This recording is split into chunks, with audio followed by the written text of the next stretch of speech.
Well, good evening and welcome into the show. William Warfield here with you, talking sports here live on PrepSpin.com.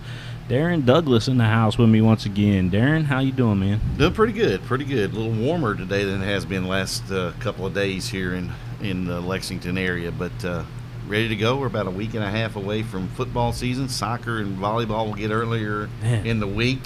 Can you believe next week? Can you believe that's right here now? I mean, summer just kind of blew by. I can understand when you look at when schools are starting their regular school years. I know over in Woodford County they're starting tomorrow. Yeah. A lot of places are starting next week throughout the area, but I can remember, and I'm going to show my age here, I can remember when school started after Labor Day. Wow. Yeah, so it's here, but I mean, I'm not ready for it, to be honest with you. The Jessamine County schools, and they start back next week, and then Fayette County, I believe, starting back either tomorrow or next week early, I think. Yeah, so I mean, tomorrow, to be honest, we're right here. I mean, they've already got scrimmages going on right now. I'll be at one tomorrow. I was at one last night. I got to see LCA and West Jessamine play at West Jessamine yesterday. Football or soccer, and I know you got a football scheduled tomorrow. Lafayette and Woodford at Lafayette. I just saw Frederick Douglass practice from a distance. I didn't get down to talk to the coaches any, but I got to see him practice from a distance Monday. And I've been over to where else? I went to Scott County. Okay. I've been to Tates Creek, watched it from up on the hill. I did go to Lexington Catholic's practice, watch one of those from a distance. Okay, well, I haven't been really down close, but I've been trying to gear up. Let's just put it that way. Let's get right into the show, folks. We got a special guest on the show today from the Lexington Herald Leader, Jared Peck. He's going to be joining us. He's been doing a lot of the soccer previews. That'll be printed here pretty soon in the Lexington Herald Leader, and just doing some big things. You got Josh Moore, which covers a lot of the sports, and then you got Jared Peck this year that's now a full-time writer for him as well. So we're glad to have Jared on the show. And Jared, man, what's going on, brother? How you doing? Doing well. Happy to be here. So what's going on right now with the soccer world? I know you've been doing a lot of preview stuff with the local teams inside of Lexington, and I know a lot of good talent out there this year. There is a lot of good talent. I'm a kind of the Herald Leader soccer guy. I'm a soccer dad. Got 2 kids playing soccer. Yeah. So when the opportunity came for Josh to pass soccer off to me, I took it. That's right down your alley. Anyway, but it was exciting for me. I went out to all 9 city schools, said hello to all the coaches, talked to a few players, boys and girls, over the last week and a half. And the girls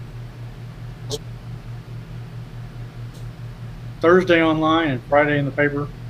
Yeah. And the boys previews coming out Saturday or Friday online and Saturday in the paper. And then after those are out for a little bit, I'm going to dump my notebook on my own soccer blog website, soccerandthebluegrass.com. I'm not allowed to talk too much about it, but it's going to be out there and all the teams are going to be covered up. I remember you saying something about that not that long ago, that you're going to start kind of a separate website just for soccer, which is pretty cool. Being a soccer dad, I know you're highly involved in it from one angle, but being with the Herald Leader, I mean, that totally gets you into everything, doesn't it? Oh, yeah. My kids are quite upset with me when I know everybody that we ever meet going out to a soccer game. Like, how do you know everybody? Yeah. You go out and meet everybody is how you know everybody. Well, go ahead. Who's really exciting so far that you've been able to see? On the boys' side, Henry Clay should be able to really contend this year. He's got a lot of talent back.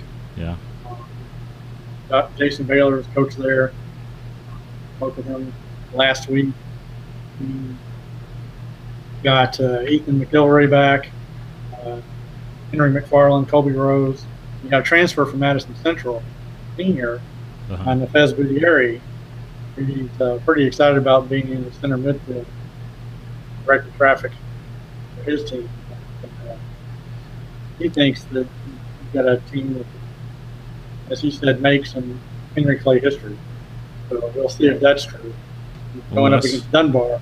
That's tough. Dunbar generally writes the history in the 11th region, but sometimes they can get caught, and we don't really know what Dunbar has. I mean, they all went out to their practice.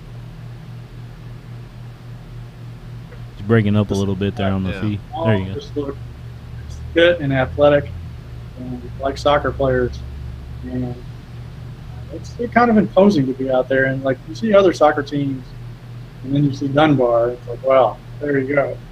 Yeah, it seems like you said, Dunbar's pretty much, always in the hunt. They normally win it, like you said. But Henry Clay, when they do have a really good season, they end up doing pretty well in the playoffs, after the regionals and things like. Well, anybody who survives the state championship could be doing well in the playoffs. I looked it up last year, and they have these things called Maggard rankings that rank Kentucky and Ohio teams. Yeah. The 11th region had 10 top 50 teams in that ranking, and the next closest region was the 7th, which is Louisville Center. That's 7. The next closest was 4. So if you're playing in Lexington, you're playing high-level soccer, and you're playing at every single. It truly is my term that I always use is a hotbed for the sport. But Lexington's kind of really blew up soccer-wise. Yeah, and it's because of a good club scene with a lot of the. There's always been LFC, but the Commonwealth come on, and the other counties all have their own clubs. Every county around Lexington has a club, so all those kids are getting training year-round. Mm-hmm. It's summer, winter, fall, spring. Yeah, I was gonna say. Plus, you got the indoor facilities that are around. I think there's 2 of them that I can think of right off the top of my head. That's available for. Go ahead. Yeah. I trained my kids in one of the places, and I can tell you, whenever I was there, the Tates Creek girls coach serious, and they're going to be coming on this year as well with a young team, but a team that the Lexington Cath coach Gary Quigley thinks is going to be really good this year. I'm going to adjust the signal that we're sending back to you. It breaks up every now and then, so you're going to see a lower quality version on your end, but I promise you we're sending it out in 1080. So everybody else is getting HD. I don't need to be at 1080. I don't know how Darren feels, but I don't need to be at 1080. I'm just along for the ride at times with him. I never know what I get with him, but we were talking about the Lexington area, but really what makes this 11th region even tougher, what you're going to get pretty much out of the 11th region as far as Lexington's concerned. But the fact that Madison Central has been good the last couple of years, the fact that Franklin County has been pretty good. I think Madison Southern had a really good team a year or so ago with their boys' side. Woodford County, you got to throw them in there. They are under Futama have been very good the last several years, and before him, Willie, I forgot Willie's last name, Willie Wilson. Lord, I would have forgotten about that. Willie played there, and then also was the head coach there for about 15 years. But I think what makes the 11th region is those outlying schools that make up the 11th region, and the unknown in that one though is going to be Frederick Douglass. Yeah, well, Frederick Douglass is going to. They've got 1 senior and 2 juniors on the boys' side, and 1 senior and 2 juniors on the girls' side. I think they're coming because they've got a lot of freshmen and sophomores and a lot of 7th and 8th graders, so they're going to be dealt with. But there's no easy out in the 11th region.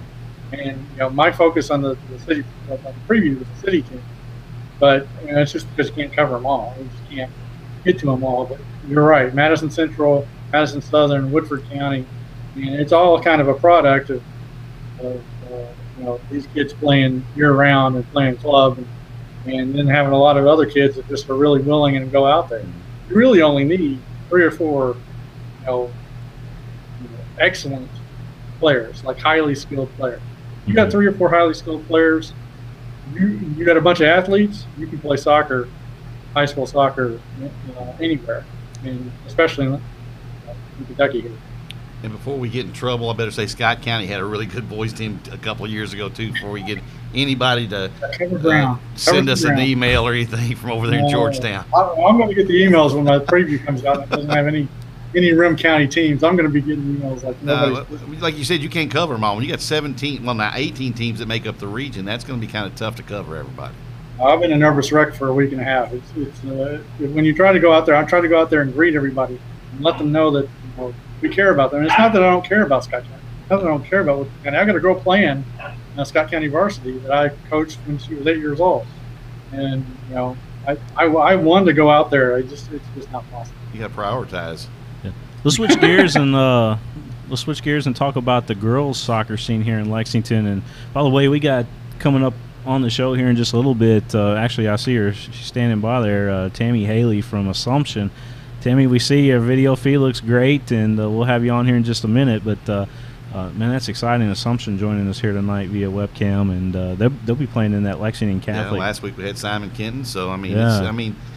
it's sports are branching out. What I like about what we do with Prep Spin is the fact that we can go to so many different areas, and cover so many different sports and stuff. And unfortunately for us as a staff, we're spread real thin at times. We just love what we do. But anyway, that's enough about that. Let's talk about girls soccer here in Fayette County, and in particular, after we talk about kind of all the different teams, Jared, we're going to talk about the Knights tournament, which our next guest will be also playing in, and that is kind of lead us right into her interview. So, who's the best in Lexington right now, girls soccer? It's going to be a battle of proven offense versus proven defense, I think, and then Tate's Creek coming on strong. But Lexington Catholic has Kennedy Trainer up top. She's been 4 years first team All-State. Yeah. 3 years first team All-State. I'm guessing she's going to get it this year. We'll see. And what brought them on last year was the discovery of Maggie Corbett, who was playing defense as a freshman. They switched her to offense as a freshman. She scored 10 goals in 10 games.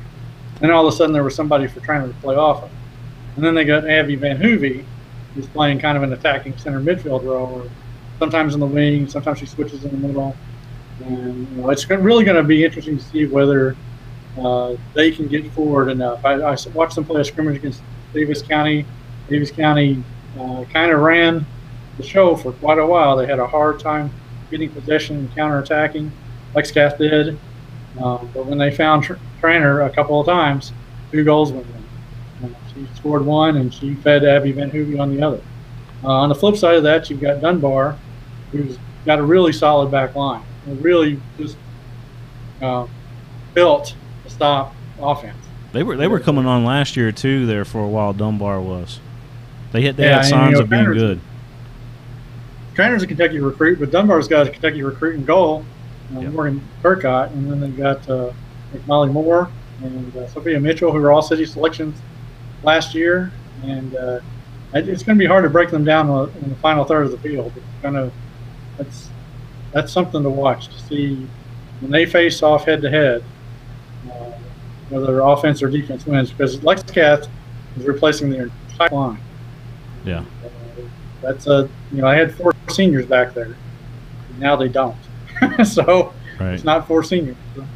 We had Tate's Creek on the other day. Last week on the show we had Friday we had Tate's Creek on and talked with them a little bit. They've got a really great sophomore class coming back. Yeah, and I think they've got Shay Robertson. Yeah, she's going to be a star. She's the focal point, and then they've got experience in their center defense. As well with Isabella Waldrop, I think, and let's see, looking that up, it's Abby Bischoff. Yeah, Abby Bischoff and Isabella Waldrop in the center back roles. And I mean, that's where you want your experiences on the defense, because they know how to mark up, deny, and chase down. Yeah. Who else kind of outside of those 3 right there between you got Lexington Catholic, obviously, you got Tate's Creek, and you got Dunbar. LCA, I think, is going to be pretty good this year as well, because they've got Grace Jacobs, which she's had an outstanding summer. First of all, she got to tour around the world with that USA whatever development team thing she was on. I think there were only 2 players in the state on that. Go ahead. That's right. She got to do the college ID program, and I looked her up a little bit. She was in the Olympic development program, and that's a program that goes from all tryouts. They take about 40 kids, and then narrows down to 2 in July. And she was one of the 2. Yeah. So it's really impressive. And they've also got Lexi Shealy, who's a Winthrop recruit, and has been all city. His feed's breaking up a little bit on us there. Yeah, it's all this information coming out. Yeah, I mean, there's no denying. Steve Hugman is pretty excited about his bunch, and he thinks he's got a fun, exciting group. And like I said, we don't really know how good Lexington's going to be. Lexington is usually there, and then Dunbar has been there in the past, and then Tate's Creek has been there in the past. Yeah. Henry Clay is the only team in 2 years that has beaten Lexington in a city regular season game. Henry Clay is looking really good too, and got a lot of people back. And they did it last year with a keeper that came from Lexington Catholic transfer. Is that right? Yeah. I think is it Morgan Black? Is that what it was? I don't know. Something like that. But yeah, she transferred from Lexington Catholic over there and ended up winning the game for them basically.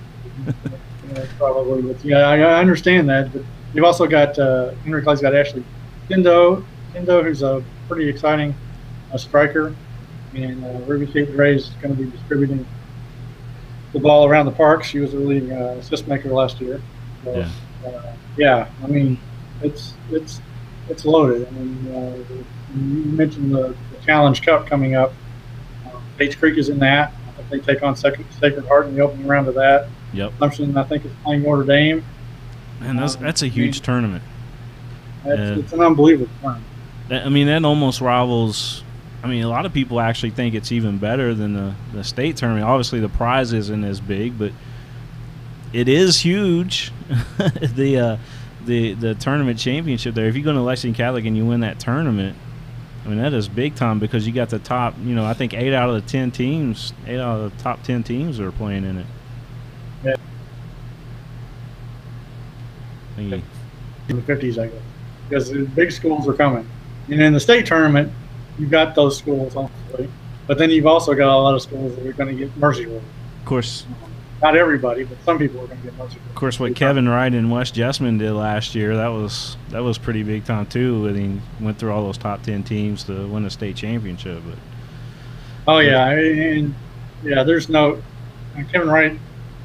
He's a real fun guy to talk to, and I haven't got a chance to get out to West Jessamine, but I'm hoping to. To see what he's got coming back. And that the traditions he's built there and what he's got going. West Jessamine is playing a lot of city teams this year. There's like 6 on his schedule, but we're going to know what West Jessamine has really soon. Yeah, I know he lost Anna Lee and Eva Mitchell off of that team, but. They always are good though. Yeah. They reload. I don't know how they do it, but they always reload somehow. Well, just to give our viewers out there, William, a heads up of that Dunbar Catholic game that takes place August 30th at Dunbar. So the varsity will kick it off around 7:30. So since we built it up now hopefully they'll have a decent crowd out there for that game, huh? Yeah. Well, Jared, man, I know you're crunched on time. You got to get to your family and probably out to a game, I would imagine, tonight. You're just cutting me loose. I know what you're doing. I got another big time guest. We're excited to have Coach Haley on here tonight as well from the Assumption Lady Rockets, and that's pretty awesome. That you talk about tough schedule. They have one of the toughest schedules in the state, and they're going to be good. Yeah. Going to be real good. Well, thanks for having me on. I really appreciate it. Hey, no problem, man. Anytime. Come on as often as you want to. Oh, well, I might take you up on that, but I might have to clean up a little bit. All right. We're going to take a commercial. We'll be right back here with Talking Sports. At White, Greer, and Maggard Orthodontics,